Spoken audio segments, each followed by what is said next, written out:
Get ready with me while I tell you about my open adoption story.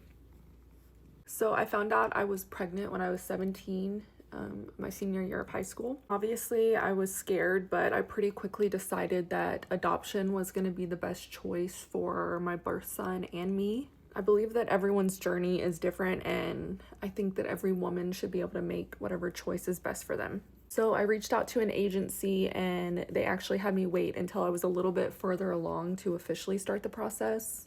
So when I finally met with an adoption agent, she just asked what I was looking for in a family, and then she gave me these 3 profile books, 3 different families, and they all had pictures and just information about their life, what they do in their free time, how they spend their holidays, just stuff like that. So out of the 3, there was one family that just really stood out to me right away. And I had pretty much made up my mind within a couple days. So I was about 20 weeks at this point, and that's when I found out I was having a boy.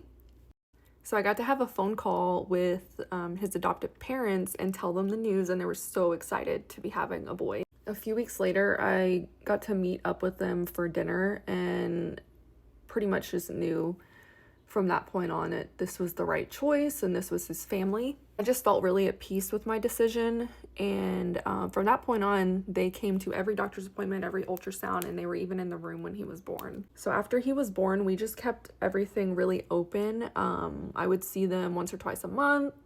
We kept up with each other on social media. So I go to their kids' birthday parties. We make time for holidays together, and they've even invited myself and my family on a couple of trips with them. He's always known who I am.